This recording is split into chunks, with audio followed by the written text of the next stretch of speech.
श्याम श्या कमली मैं कमली श्याम दा कमली मैं कमली श्याम दा कमली मैं कमली श्याम दा कमली और रूप सलोना देख श्याम का रूप सलोना तेरे श्याम का रूप सलोना देख श्याम दा रूप सलोना तेरे श्याम का सदबोध मेरी खोए न मैं कमली होई ओ मैं कमली होई मैं कमली होई मैं कमली होई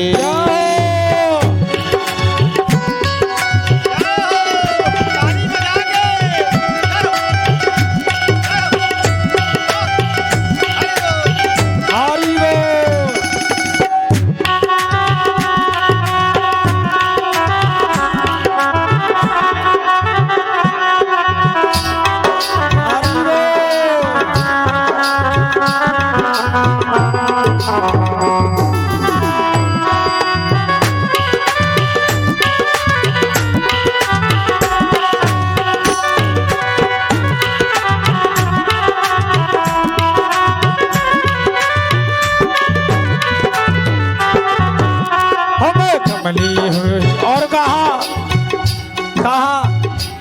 कहे यमुना के तट पर यमुना के तट पर खड़ा था मुरली वाला भूल गई जब एक बार में सब देखे बंद वाला भूल गई सब एक बार में सब देखे बंद वाला और देखते ही में भाई बाबरी देखते भाई बाबरी देखते ही में भाई बाबरी देखते ही में भाई बाबरी भाई बाबरी भाई बाबरी भाई बाबरी भाई बाबरी सदबद मेरी खोई मैं कमली होई ओ मैं कमली होई मैं कमली होई क्या हो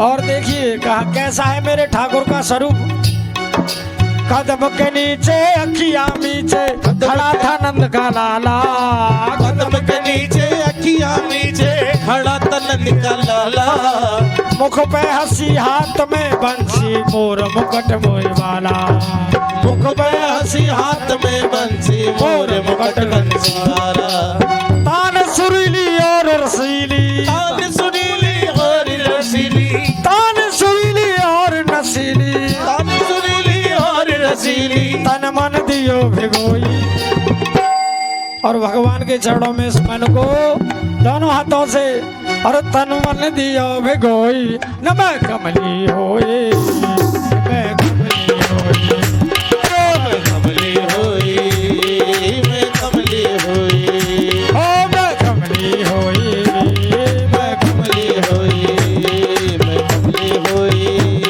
मैं कमली होई रूप सलोना देख श्याम का रूप सलोना देख श्याम का रूप सलोना देख श्याम का रूप सलोना देख श्याम का सदबद मेरी खोई मैं कमली होई मैं कमली होई कमली होई मैं कमली होई ओ मैं कमली होई मैं कमली होई मैं कमली होई मैं कमली होई आमले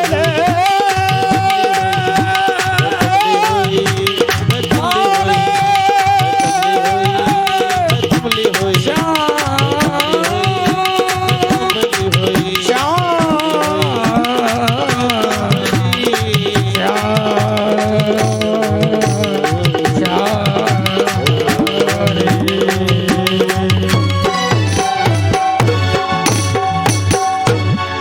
बोलो वृंदावन बिहारी लाल की जय हो नेमी कमली होई नेमी कमली ऐसे भगवान के चरणों में मिलते हुए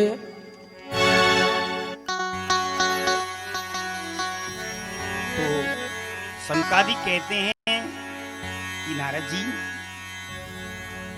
जो आपका प्रश्न था और जो आपका समस्या था आपने देख ही लिया। भागवत में कितनी सामर्थ्य है, कहाँ ज्ञान और वैराग्य सोए हुए थे, लेकिन भागवत का आयोजन से वो खड़े हो गए और नवयुवक होकर के नृत्य किया। तो भागवत की कितनी महिमा है, यह देख करके नारद जी भी अत्यंत खुशी हो गए। तो नारद जी ने कहा, महाराज अच्छा, अगर कोई पापी व कोई दुराचार हो, नीच योनि ही क्यों ना हो, अगर कोई श्रीमद् भागवत का श्रवण करता हो, क्या उसका भी उद्धार होता है?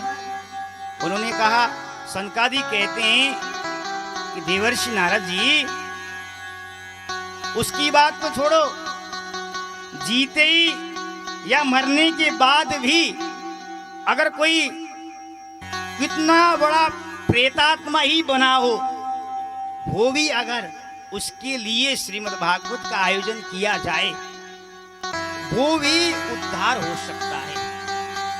अगर तुम्हें विश्वास नहीं है तो सनकादि कहते हैं, देवर्षि नारद जी, तुम्हें अगर विश्वास नहीं है तो मैं तुम्हें एक इतिहास सुनाने जा रहा हूं, जिसके सुनने मात्र से तुम्हारे हृदय में जो पाप है वो दूर हो जाएगा।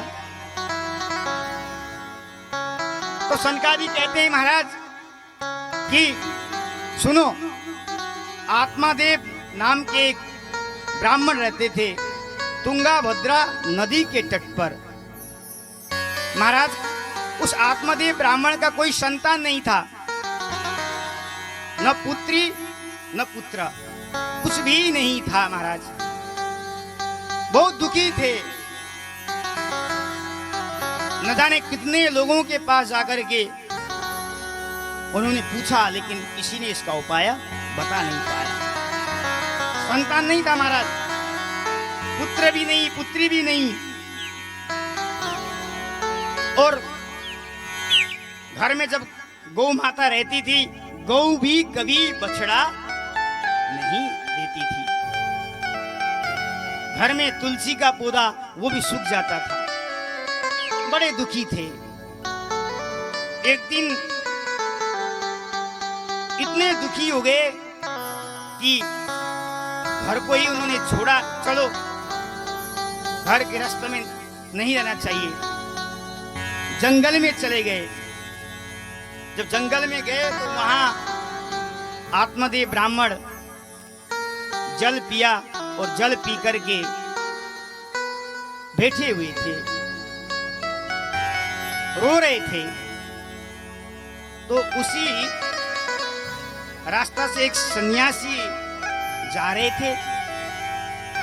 सन्यासी जा रहे थे तो सन्यासी ने देखा ब्राह्मण देव बैठे हुए हैं और रो रहे हैं, क्या बात है, चलो पूछते हैं।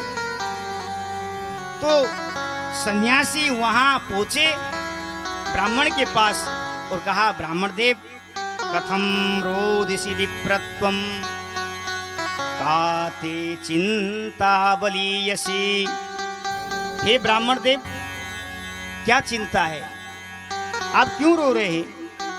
लगने में तो आप तेजस्वी लग रहे हैं, ब्राह्मण लग रहे हैं, कर्मकांडी लग रहे हैं, ज्ञानी ज्ञानी ज्ञानी लग रहे हैं, लेकिन रो क्यों रहे? ज्ञानी नहीं रोते हैं, अज्ञानी रोते हैं। महाराज आत्मदेव ने कहा, महाराज मेरा रोने का एक ही कारण है, मैं रो रहा हूं, मेरे पास सब कुछ है, धन वैभव सब कुछ है, ज्ञान वैराग्य भक्ति सब कुछ भरा हुआ है, लेकिन मेरे घर में संतान नहीं है, एक भी संतान नहीं है, न पुत्री न पुत्र, कुछ भी नहीं है। सन्यासी ने विचार किया, अरे राम राम राम राम, हाँ? रो भी रह रहे थे, किसलिए? पुत्र की प्राप्ति के लिए रो रहे। मैंने सोचा चलो भगवान के लिए रो रहा हो, रास्ता बताया जाए।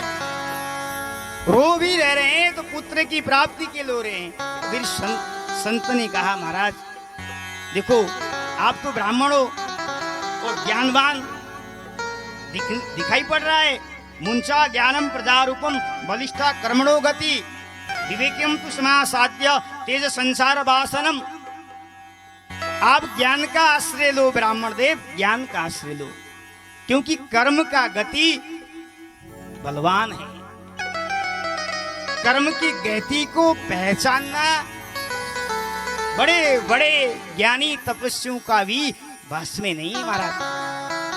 अब ज्ञान का आश्रय लेकर के, विवेक का आश्रय लेकर के संसार को परित्याग करो, भगवान का भजन करो। उसी में ही आनंद है, उसी में ही सुख है, और है कुछ नहीं है।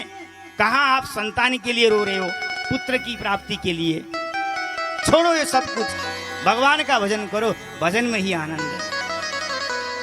क्योंकि जिसका संतान हो गया है, क्या उसके घर में शांति है? आज उसके घर में भी शांति नहीं है महाराज। संतान की प्राप्ति के लिए न जाने कितनी बड़े बड़े यज्ञ अनुष्ठान कराए, पुत्र तो हो गया, लेकिन क्या करें महाराज, पुत्र नालायक हो गया है, माता पिता का सेवा नहीं कर रहा है, और माता पिता को वृद्धाश्रम में छोड़ करके आ रहा है। तो फिर क्या काम का उसका पुत्र?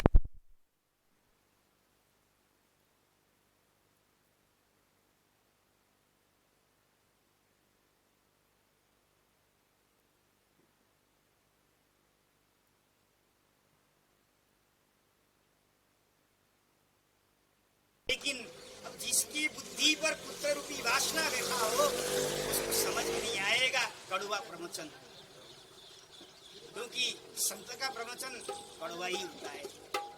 और जिसने कड़वा को पहचान लिया तो उसका जीवन धन्य धन्य।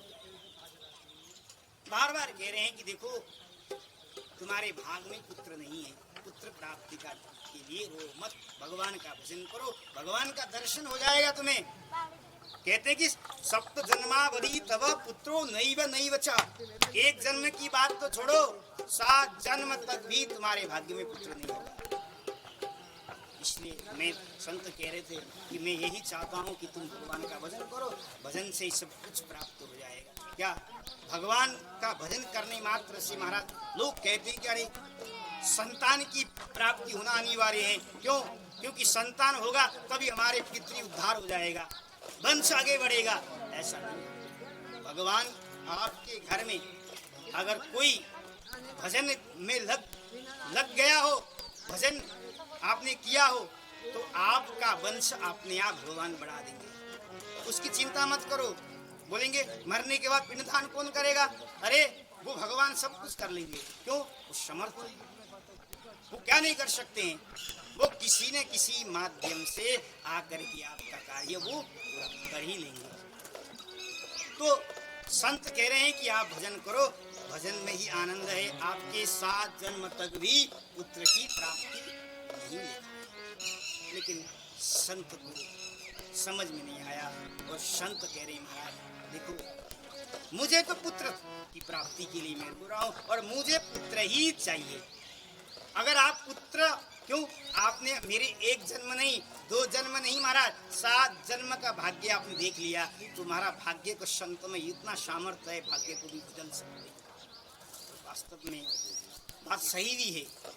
जो चीज ब्रह्मा जी ने आपके ललाट में नहीं लिखा है, लेकिन अगर संत कृपा हो गई तो ब्रह्मा जी का लेख भी मिट जाता है महाराज।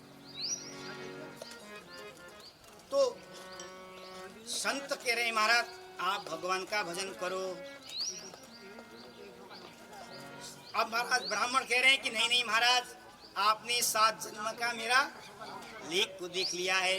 अब मुझे आप ऐसी आशीर्वाद दो कि मेरे घर में पुत्र की प्राप्त हो। नहीं, अगर आप आशीर्वाद देंगे तो आपके सामने ही मैं आपके अपना शरीर को परित्याग कर दूंगा।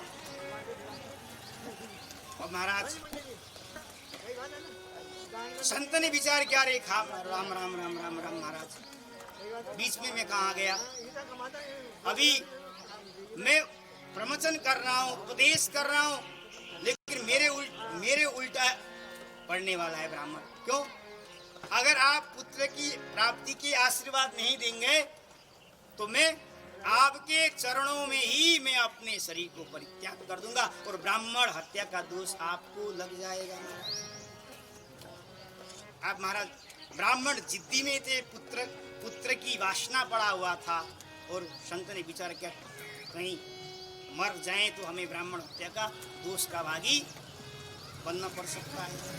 इसलिए अब संत ने विचार किया महाराज चलो अब इस प्राण हत्या करेगा तो दोष लगेगा, इसको दूर करने के लिए संत ने महाराज झोली से महाराज एक फल निकाला है और फल दिया है कि महाराज जाओ इस फल को तुम अपनी पत्नी को खिलाओगे तब तुम्हारे घर में संतान की प्राप्ति होगी। लेकिन ध्यान रखना फल खाने के पश्चात नियम जो है वो तुमको मैं बता रहा हूँ, नियम का भी पालन करना पड़ेगा, धर्म के साथ चलना पड़ेगा, भगवान का भजन करना पड़ेगा।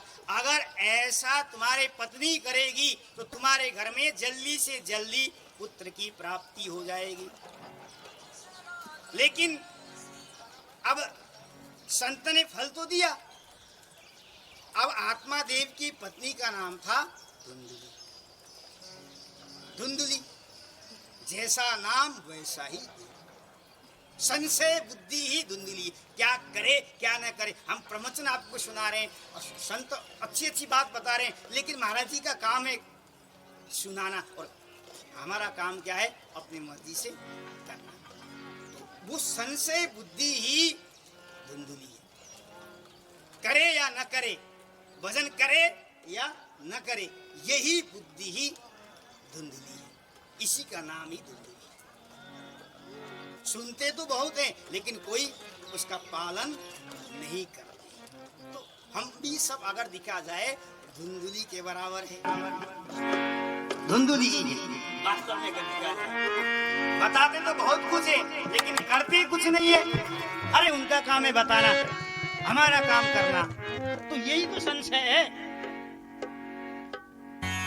विश्वास नहीं है। लेकिन वो धुंधली भी ऐसे ही थी महाराज, पति का आस पड़ोस का कोई विश्वास ही नहीं करना, झगड़ा करना, कहला करना, रोज यथा नाम ततो गुण। ब्राह्मण देवता फल लेकर के आए और कहा सुनती हो संत की कृपा होने वाला है हमारे ऊपर, ये फल खा लो, ये फल खा लो। अब देखो ब्राह्मण देवता ने फल को दिया धुंधली को और नियम भी बता दिया कि महाराज एक समय भोजन करना, भगवत चिंतन करना, लड़ाई झगड़ा किसी से नहीं करना।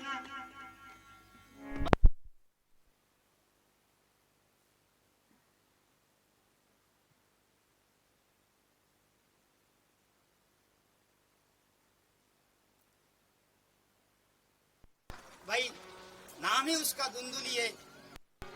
जब महाराज नियम 1 वर्ष तक करना पड़ेगा। अब महाराज जैसे उसने अब फल खाऊं या ना खाऊं, नियम होगा या नहीं होगा, यही तो धुंधली है। विचार कर रही है, सही में विचार कर रही है। अगर ब्राह्मण देव खिला के चले जाते तो उनका संतान सुनिश्चित है, लेकिन उन्होंने तो दिया, चले गए खा लेना, तो चले गए। जानते थे कि मेरी पत्नी का व्यवहार ऐसा है, लेकिन फिर भी जब माया जिसके भाग्य में नहीं लिखा है वो नहीं। और धुंधली विचार कर रहे खाऊं कि नहीं खाऊं।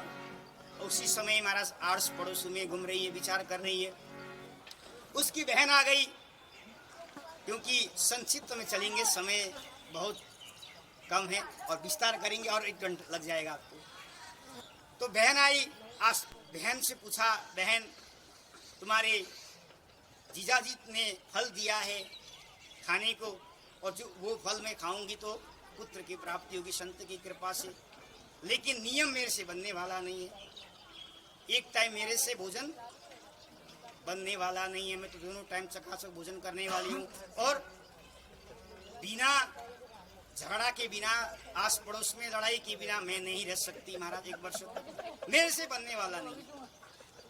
लेकिन अब नियम पालन करूंगी तो मेरा सब जो संसार का व्यवहार है वो छूट जाएगा। लेकिन मैं व्यवहार छुड़ाना नहीं चाहती महाराज। और बहन भी चाहती थी कि इसका संतान न हो, क्योंकि इनके पास धन बहुत है, हमारे पास संतान बहुत है, लेकिन धन के अभाव है। और आज महाराज ऐसे ही चाहते हैं, आपकी बहन भी हो तो यही चाहती है कि महाराज हमारी बहन का संतान न हो और हमारा संतान है उनका धन हमारे पास आ जाए। इस संसार का नियम है, आज से नहीं, अनादि काल से ऐसा नियम बन रहा है। और कलयुग में तो और बढ़ रहा है दिन प्रतिदिन ऐसा। न जाने उनका संतान नहीं होगा तो महाराज सारा धन हमारे पास आ जाएगा, हम धन के साम्राज्य हो जाएंगे। तो उसकी बहन भी ऐसे ही थी। उसने कहा बहन चिंता न कर, मैं अभी गर्भवती होने वाली हूँ, मेरा जो संतान होगा मैं तुझे प्रदान करूंगा। और उनको दिखा देना कि महाराज कि संतान हमारा हो गया। और बच्चे संत ने जो फल दिया है इसकी परीक्षा के लिए गौ तुम्हारे घर में खड़ी है, बहुत दिन से उसने आज तक बछड़ा बछड़ी भी दिया या नहीं दिया, उसको खिला दो, देखते हैं संत की कृपा है या नहीं है। तुम्हारा बहन की बुद्धि का प्रयोग करने के कारण से धुंधली ने महाराज उस फल को गाय को खिला दिया, और गाय को खिला दिया परीक्षा के लिए। संत की कृपा है, संत का फल था, गाय को खिला दिया। और जो धुंधली को बोला था कि समय आने के बाद मैं पुत्र तुमको प्रदान करूंगी, ब्राह्मण देवता शाम को आए तो कहा कि महाराज क्या फल खाया? उन्होंने कहा महाराज खाया। पति को भी उसने झूठ बोल दिया, मैंने फल को खा लिया महाराज। और गर्भवती का जैसा व्यवहार बना करके घर में रहने लगी। और समय आने के बाद महाराज बहन का पुत्र हुआ, और पुत्र महाराज सौंप दिया धुंधली को महाराज। और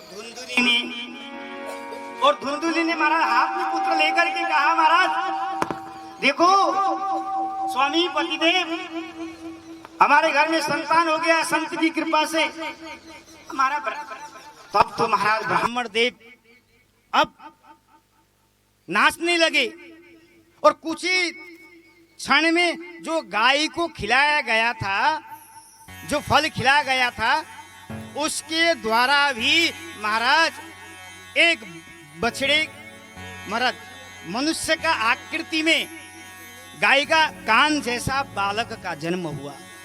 अब तो ब्राह्मण देव महाराज भाग में एक एक संतान नहीं, और आज 2-2 संतान भगवान जब देते हैं तो थप्पड़ फाड़ करके देते हैं। और ब्राह्मण देवता ने न जाने कितने बड़े बड़े दान दक्षिणा उत्सव किया महाराज, बड़े बड़े उत्सव किया उन्होंने। क्यों? उल्लास के साथ। अभी उनको पता नहीं था कि और समय आया और दोनों का नामकरण का समय आया, तो नामकरण करने के लिए पंडित को बुलाया गया। तो ब्राह्मण देवता ने कहा मेरा नाम आत्मादेव, तो मैं उसी हिसाब से नाम का नामकरण करूंगा।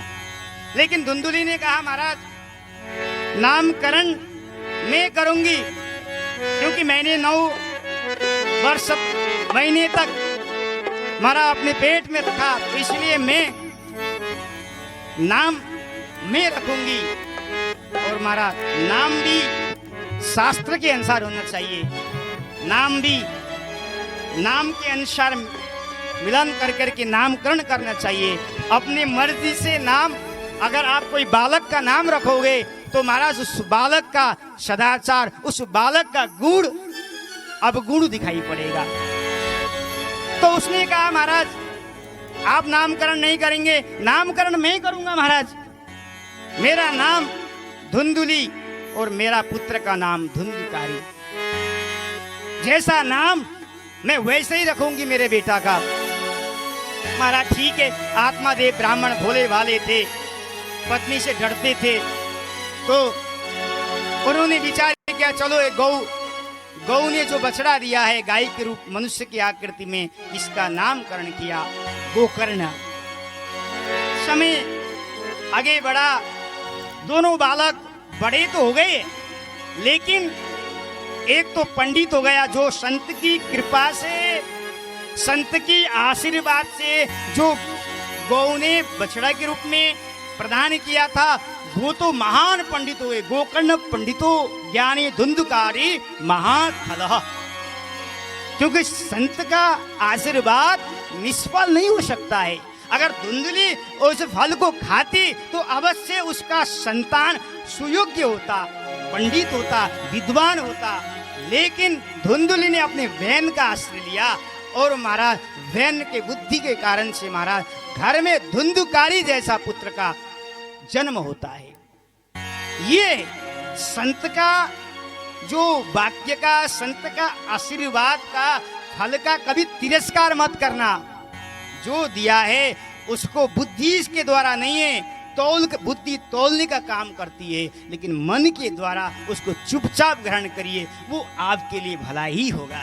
और आत्मादेव के लिए भला के लिए उन्होंने फल दिया, और महाराज गोकर्ण जैसा सुयोग्य पंडित का जन्म होता है। लेकिन घर में धुंधकारी तो जैसा माँ वैसा ही बेटा। घर के आसपास पड़ोसों के साथ नृत्य झगड़ा करना, जुआ खेलना, शराब पीना, वेश्यागमन करना, ये उसका कार्य था महाराज। लेकिन आस पड़ोसों में सब कुछ करते करते घर में ही अब तो चोरी करने लगा।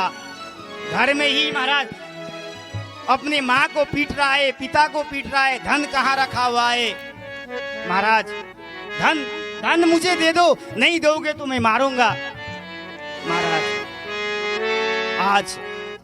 लेकिन अब ब्राह्मण देव अब रो रहे हैं, पहले भी रो रहे थे। पहले क्यों रो रहे थे? पहले इसलिए रो रहे थे महाराज संतान नहीं था, पुत्र की प्राप्ति नहीं था, इसलिए रो रहे हैं। अब रो रहे हैं महाराज, क्यों रो रहे हैं? क्योंकि पुत्र तो हुआ, लेकिन पुत्र नहीं है, नालायक उत्पन्न हो गया। तो सुख है कहाँ महाराज? हम सब चाहते तो है पुत्र प्राप्त हो जाए, पुत्री प्राप्त हो जाए, अगर सुयोग्य नहीं है तो फिर क्या होगा? वहां तो आपको रोना ही पड़ेगा। अगर संत का बात को उन्होंने मान रख करके चलते तो आज उनके घर में सुयोग्य होता।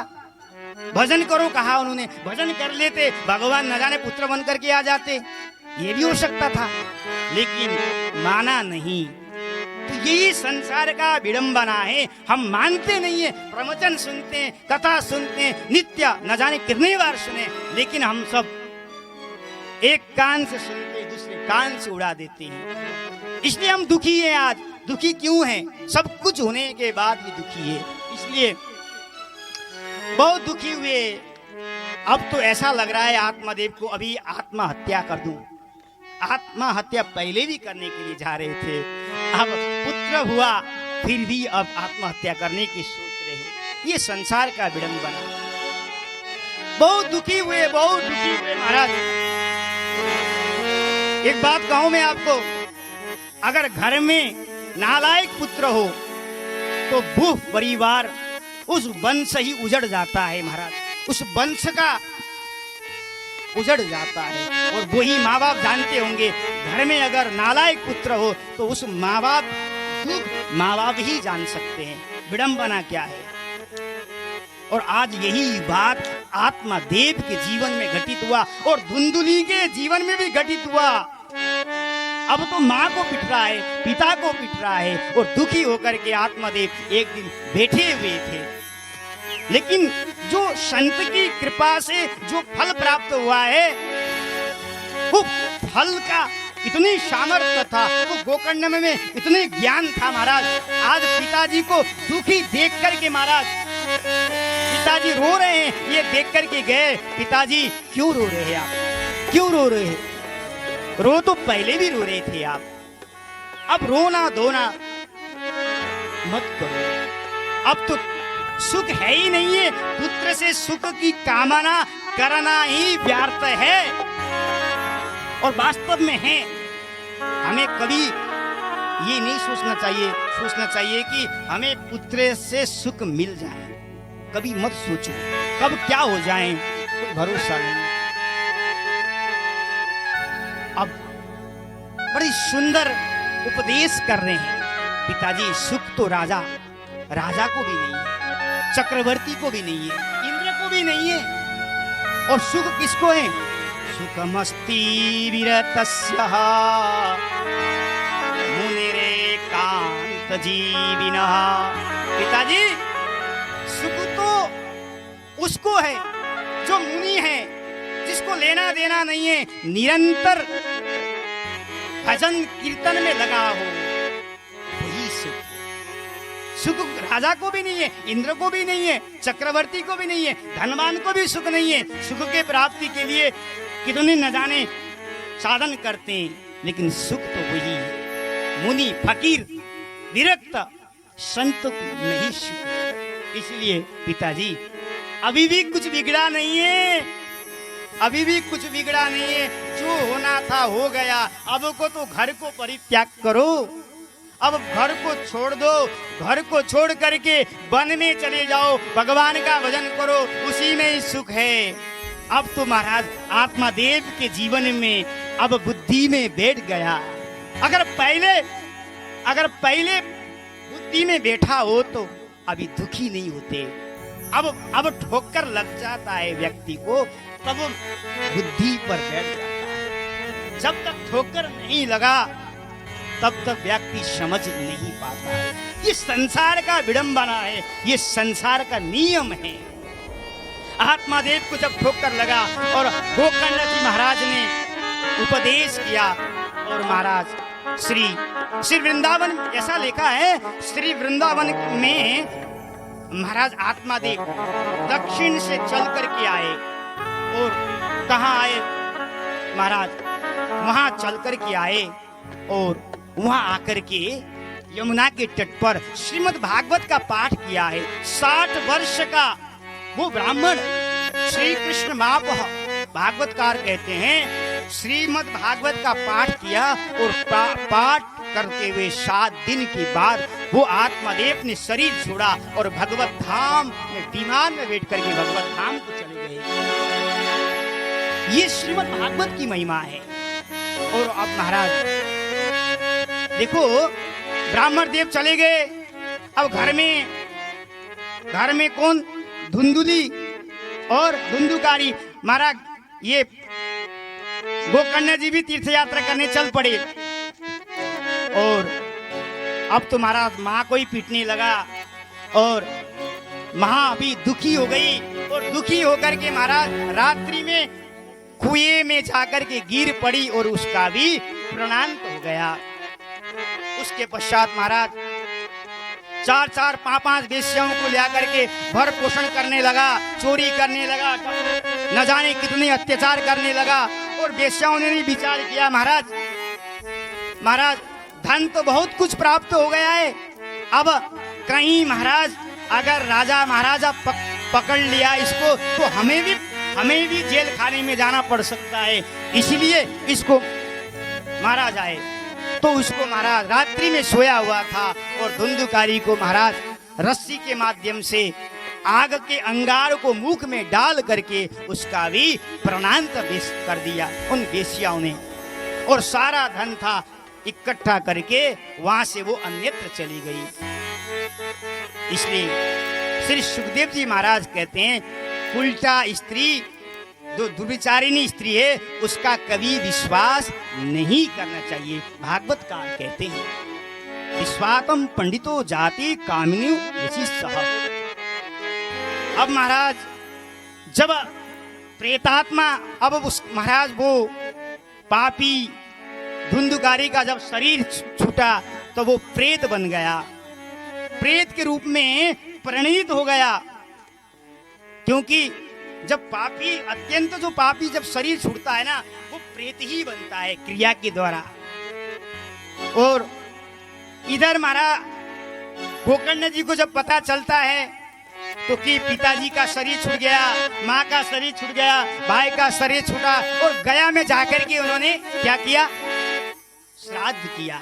सबका श्राद्ध कर करके चलो चलते हैं। गया से अब अपने भूमि की तरफ आए। जैसे भूमि अपने जन्मभूमि में आए, अपने भवन में आए, तो वहां रात्रि का समय था।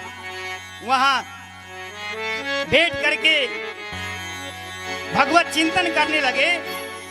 और उसी समय क्या दिखाई पड़ता है महाराज? उसी समय दिखाई पड़ता है कि वहां वो धुंधुकारी प्रेतात्मा बना था, कभी घोड़े के रूप में, कभी भैंस के रूप में, कभी ऊंट के रूप में, विकराल आकृति लेकर के सामने रोने लगा। और गोकर्ण जी ने कहा, महाराज कौन हो तुम? तो जल में हाथ छोड़ करके जैसे ही छोड़ा तो वहां विकराल रूप में, प्रेत रूप में धुंधुकारी प्रकट हुआ। कहा कि महाराज मैं आपका भाई, मैं धुंधुकारी, मैं अपने कर्म के कारण से मैं प्रेतात्मा बन गया।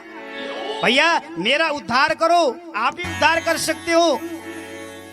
तो भाई तुम्हारे लिए तो हमने गया में श्राद्ध किया, तुम उद्धार नहीं हुए। कि महाराज चाहे गया में करो, चाहे हरिद्वार में करो, चाहे बद्रीनाथ में ही तुम करो, 100 बार भी अगर जाकर के गया में श्राद्ध करोगे फिर भी मेरा मुक्ति नहीं होने वाला है। मैं साधारण पापी नहीं हूं महाराज, बहुत बड़ा पापी हूं, मैंने बहुत बड़ा पाप किया है।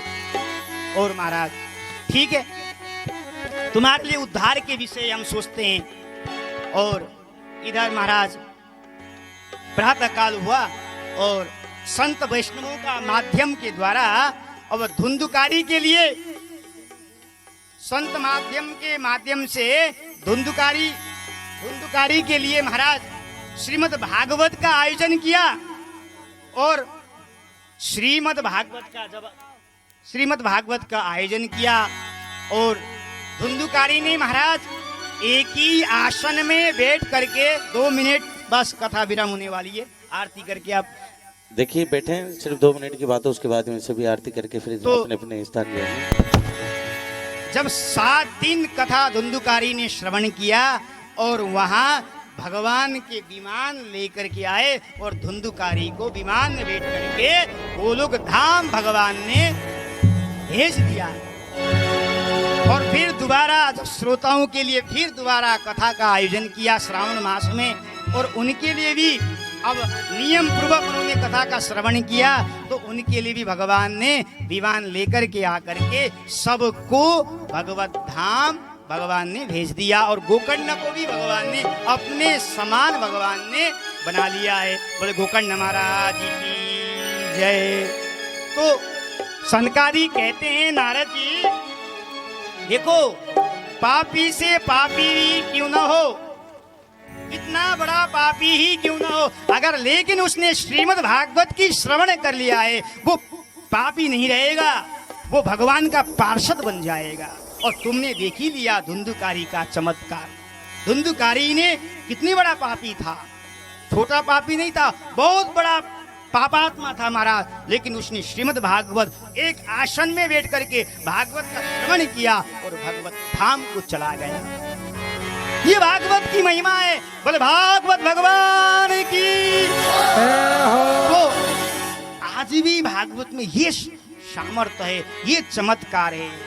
आप जिस उद्देश्य से, जिस संकल्प के साथ आप श्रवण करेंगे, आपको सुनिश्चित प्राप्त हो जाएगा। ये भागवत भगवान देती है, लेती नहीं है, केवल देने का काम करती है। ये भागवत में सामर्थ्य है महाराज। और नारद जी ने जो प्रश्न पूछा था, वो प्रश्न का उत्तर भी हो गया। अब नारद जी ने कहा, महाराज अच्छा ये बताओ, भागवत की आयोजन के लिए क्या व्यवस्था रहना चाहिए? उन व्यवस्थाओं का भी महाराज शनकादिक ने वर्णन किया। और क्योंकि देखिए कलिकाल में भागवत जब भाई करने के लिए अर्थ की तो जरूरत पड़ता ही है, क्योंकि बिना अर्थ का भागवत सुनिश्चित नहीं है। क्योंकि इतने बड़ा आयोजन होता है, उसको लगता ही है साउंड का है, भाई फूल का है। तो नारद जी ने पूछा था, शंकादिक ने कहा कुछ न कुछ तो जरूरत पड़ता ही है। उस समय की बात था, आज से उस समय कोई भी नहीं था, लेकिन कह रहे हैं कि अर्थ की जरूरत पड़ता है। कितना यहाँ को देखा है कि विवाह यादृशम वित्तम, मतलब जितना आपकी बेटी बेटा के ब्याह में आप खर्च करते हैं, उतना भागवत को बेटा या बेटी बना करके धूमधाम के साथ भागवत का आयोजन करो और भागवत धाम को चले जाओ। ये भागवत की महिमा है। खूब उन्होंने महाराज भागवत की विधि का वर्णन महाराज नारद जी ने श्रवण किया शंकादिक के द्वारा, और उसके पश्चात खूब सब मिलकर के भक्ति ज्ञान वैराग्य के साथ खूब धूमधाम के साथ एक कीर्तन किया गया, और कीर्तन करते हुए भगवत धाम सब लोग चले गए। बोलो वृंदावन में हरिलाल की। और भगवान से यही प्रार्थना करेंगे कि ठाकुर आप सभी जानते हैं, तो आइए भगवान के चरणों में गोविंद भगवान को याद करते हुए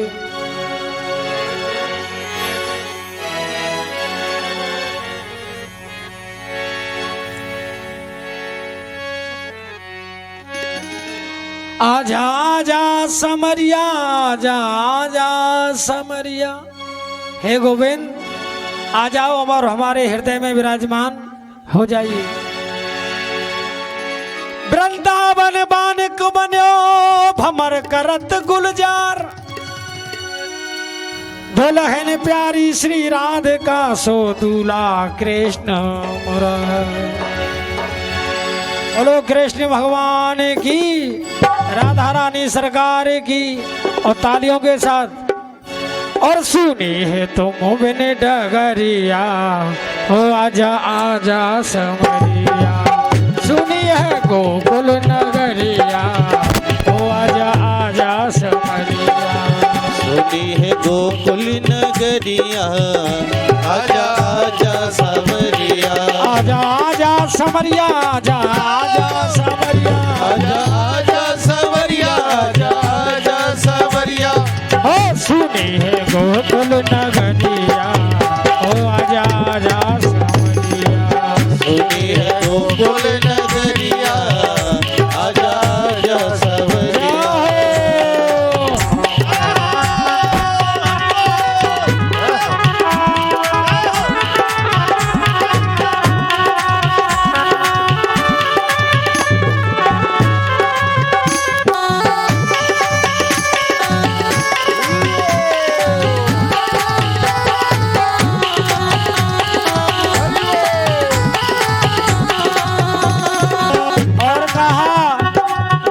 किसको कहते हैं? सुनी है गोकुल नगरिया। गो माने इंद्री, ये जो हृदय है हमारा, इसके अंदर गोलाक में आइए।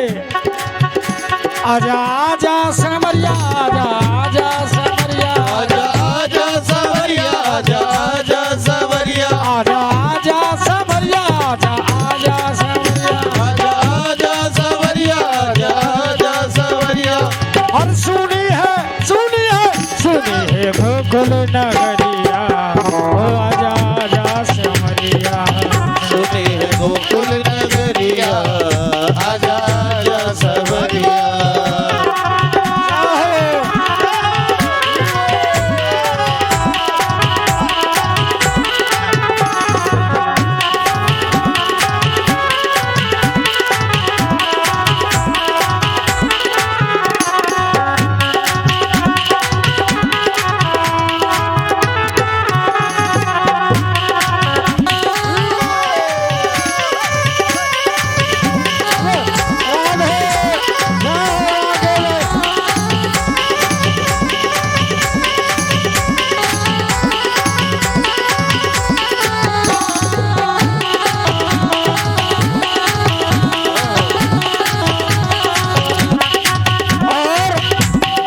कैसे वृंदावन के आइए कहिए। और आजा आजा समरिया, आजा आजा समरिया। आजा आजा समरिया, आजा आजा समरिया। सुनी है गोकुल नगरिया आजा आजा समरिया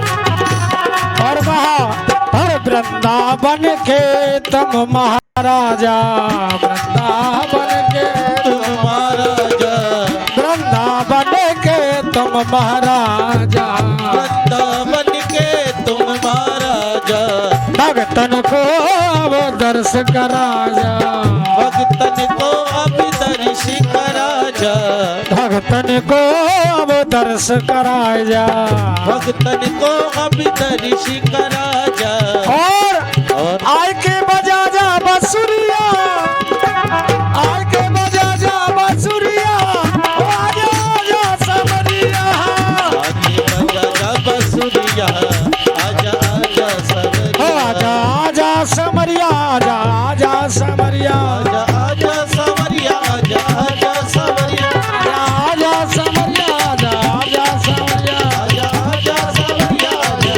आजा सवरिया हाँ सुनी है गोकुल नगरिया आजा आजा समरिया नगरिया आजा आजा आजा आजा आजा आजा सवरिया आजा आजा सवरिया आजा आजा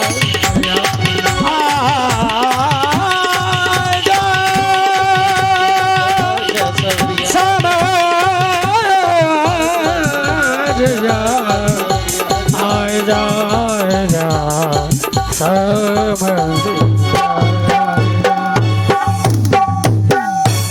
बोलो वृंदावन में हरिलाल की जय हो आओ बहन जी आरती के लिए आओ। ठीक जय हो जय हो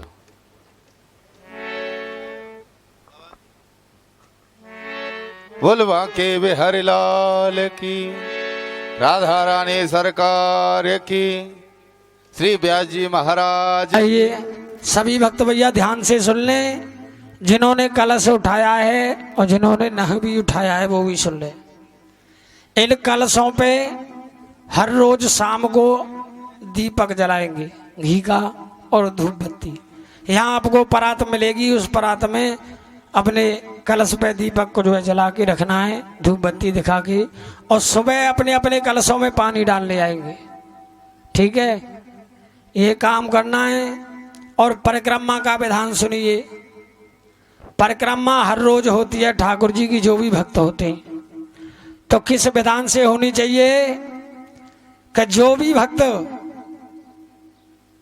सुख समृद्धि है तो पुत्र है तो जो भी कामना या भागवत जी की परिक्रमा 108 लगा के करता है उसे वो ही मिलता है ऐसा हो ही नहीं सकता तो जो पुत्र प्राप्ति के लिए जो है परिक्रमा लगाते हैं वो फलों से लगाते हैं कोई जो है पुत्र प्राप्ति के लिए संतान प्राप्ति के लिए फलों से परिक्रमा लगाएं और अपने बड़े बूढ़ों को खुश करने के लिए मीठे की परिक्रमा लगाएं टॉफी वगैरह ये होती हैं मीठे की और घर में नौकरी और जो है बच्चों की पढ़ाई लिखाई के लिए काजू पिस्ता यानी कोई भी मेवा से लगा सकते हैं पढ़ाई के लिए और नौकरी के लिए और लक्ष्मी प्राप्ति के लिए लक्ष्मी मैया को तो जानते होंगे लक्ष्मी प्राप्ति के लिए भैया एक एक के सिक्कों की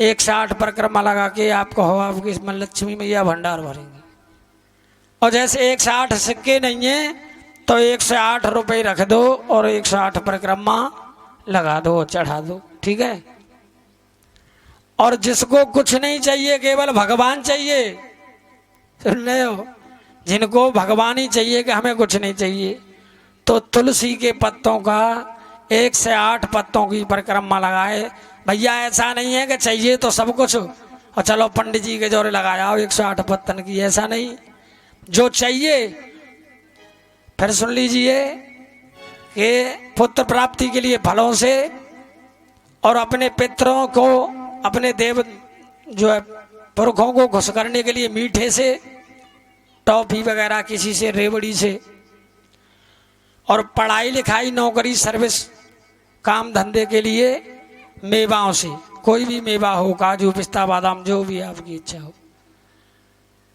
और संतान प्राप्ति के लिए फलों से, लक्ष्मी प्राप्ति के लिए एक एक सिक्कों से, भगवत प्राप्ति के लिए 1 से 8 परिक्रमा, और जो भी भक्त लगाते हैं और जैसी भी भक्तों की भैया श्रद्धा, आप वो जैसा भी लगाएंगे इतने ही भगवान फल देंगे। तो आइए आरती के लिए सभी भक्त खड़े हो जाएं। और भैया ये कथा सभी के भक्तों के कल से एक बात सुन लो, 1 मिनट रुको भैया। हाँ जी, प्रसाद लेके आया करो, कोई भक्त प्रसाद नहीं लाया ठाकुर जी के दरबार में। सुनिए कि देखो कन्या के तरफ घर, गुरु के घर, मित्र के घर और भगवान के घर, ये भगवान का घर है, हमारा नहीं है। होगा जिसका प्लॉट होगा, लेकिन अब तो आज तो ये भगवान का है। तो भाई प्रसाद जरूर लाया करो, खाली हाथ नहीं आते। आप कल से कुछ न कुछ प्रसाद लाएंगे, समझदार है। ज्यादा नहीं है तो मुझे पंजीरी बना लाया करो, भूरा मिलाया उसमें पंजीरी लिया, बांट दो भैया। अगर नहीं है तो नहीं, जो भी श्रद्धा हो तो कल से ध्यान रखेंगे समय का।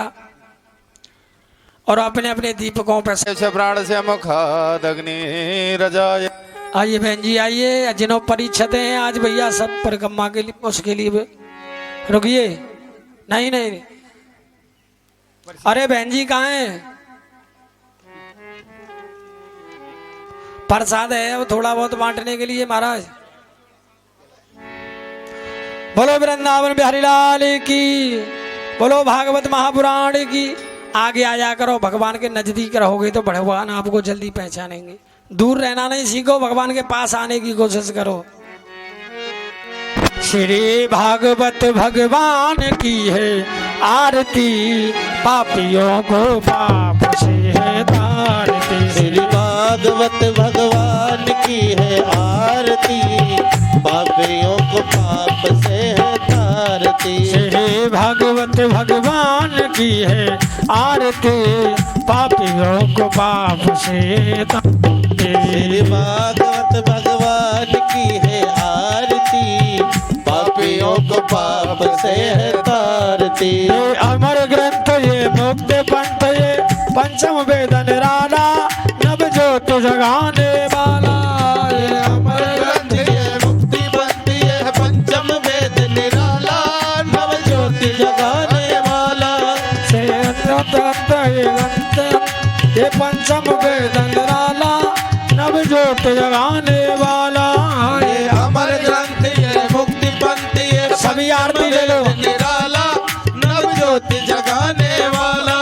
ये सुख करणी, ये दुख हरणी, ये सुख करणी, ये दुख हरणी। ये सुख करणी, ये दुख हरणी, ये सुख करणी, ये दुख हरणी। है मधुसूदन की आरती, पापियों को पाप से तारती। श्री भागवत भगवान की है आरती, पापियों को पाप से है तारती। भागवत भगवान की है आरती, पापियों को पाप से है तारती। श्री भागवत भगवान की है आरती, पापियों को पाप से है तारती। ये शांत गीत पावन बने, पापों को मिटाने वाला, हरि दर्श कराने वाला। ये शांति गीत पावन पुनीत, पापों को मिटाने वाला, हरि दर्श कराने वाला। गीत पावन पुनित, ये शांत गीत पावन पुनित, पापों को मिटाने वाला, हरि दर्श कराने वाला। ये शांति गीत पावन पुनीत, पापों को मिटाने वाला, हरि दर्श कराने वाला। हरे राम यही, हरे नाम यही, हरि राम यही, हरि श्याम यही। हरे राम यही, हरे नाम यही, हरि राम यही, हरि श्याम यही। जग के मंगल की आरती, पापियों को पाप से तारती। श्री भागवत भगवान की है आरती, पापियों को पाप से है तारती। श्री भागवत भगवान की है आरती, पापियों को पाप से है तारती। श्री भागवत भगवान की है आरती, पापियों को पाप से है तारती। श्री भागवत भगवान की है आरती, पापियों को पाप से तारती।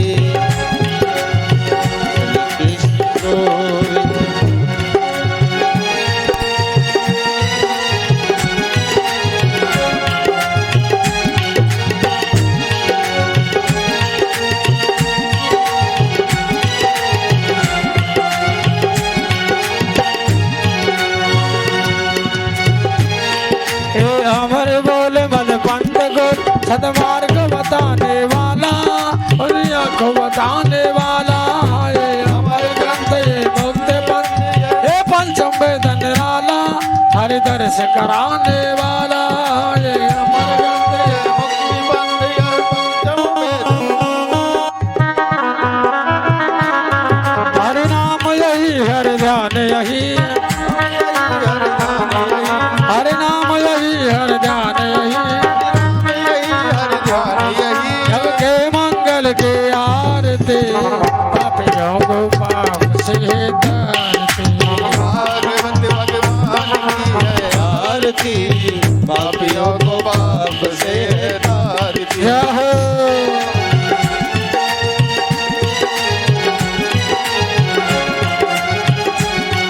जय हो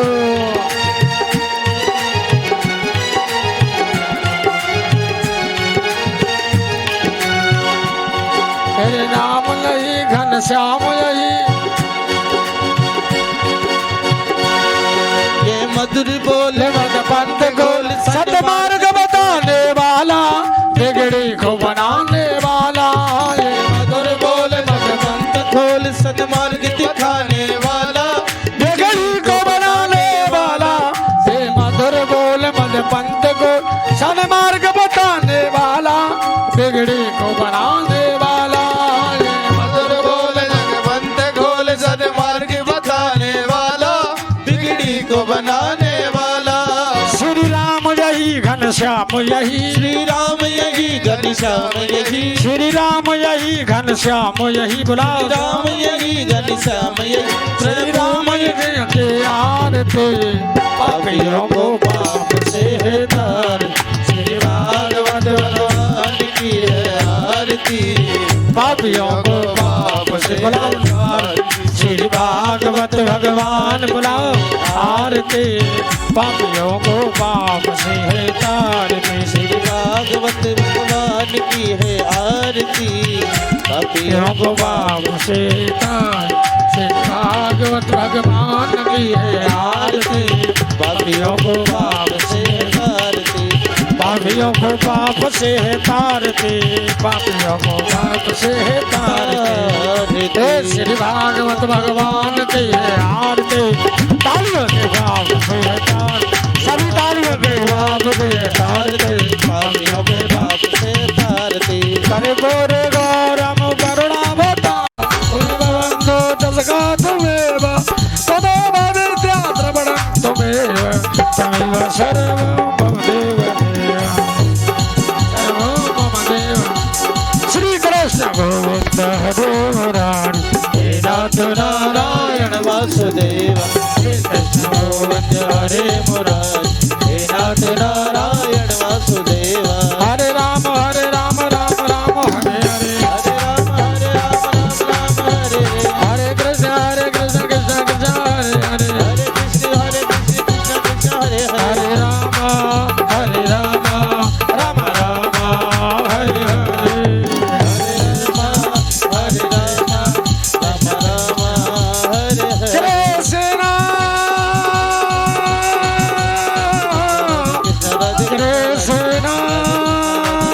कृष्ण राधे कृष्ण हरे हरे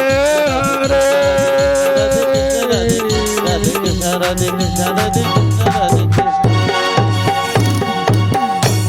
बोलो वृंदावन बिहारी लाल की और सभी आरती लेके प्रसाद लेके परिक्रमा लगाते हुए ऐसे कीर्तन करते हुए परिक्रमा लगाते हुए और समय का कल का जो है कितने बजे तक रखे भैया हो टाइम बता दो 1 बजे चरण से निकली है गंगा प्यारी चरणों से निकली है गंगा प्यारी जिसने सारे दुनिया तारी वो जिसने सारी दुनिया तारी उन चरणों में भले भले जाओ उन अपने चरणों में बलि बलि जाऊं। श्री बाके बिहारी तेरी आरती गाऊं। श्री बाके बिहारी तेरी आरती गाऊं। हो व्यास दास